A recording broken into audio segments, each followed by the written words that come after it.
Мыналар поезда лего сияқты құрастырады дейді ғой. Бауырым, қайдағы лего?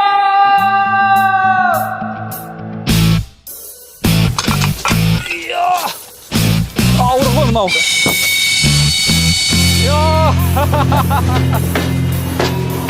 Курбельная заслонка опущена, понятно? Говоришь, пятую ничего. 4,85. Сейчас. Мен мына қалай жаттаймын бәрі. Маған күш керек қой. Мен бүгін өзімді пойыз құрастырушысы, вагон қараушы және сигналист ретінде сынап көрмекпін. Оңай ма қиын ба, бірге көрейік. С одним вагоном готовы.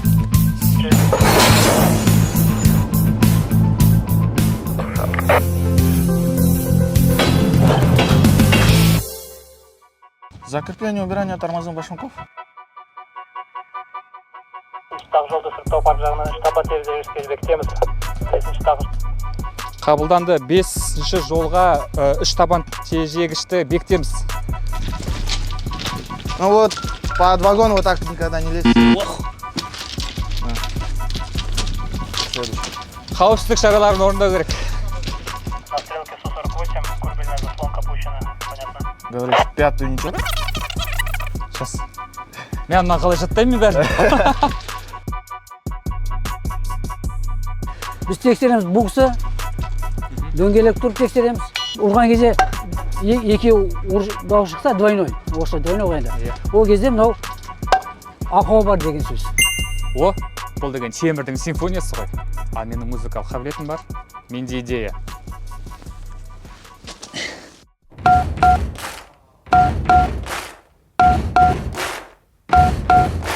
Buddy, you're a boy, make a big noise, playing in the street, gonna be a big man someday. You got mud on your face, you big disgrace. Наушник болмайды.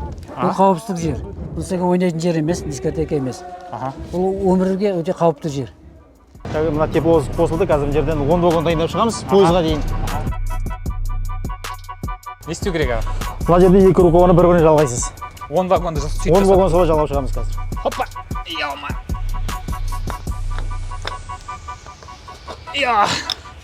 Маған күш керек қой. Жаңағыдай қайырып алыңыз бірінші. О, солай. Енді ананы алып келіңіз. Жоқ, дұрыс келген жоқ әлі. Тағы да кішкене көтеріңіз. О, болды, жібер. Все, болды. Бір қарағанда оңай. Бірақ та әрбір қимыл сайып келгенде мыңдаған жолаушылар бар, немесе бір бүтін пойыздың тағдырын өзгертіп жібереді. Бұл мамандыққа да құрметпен қарау керек.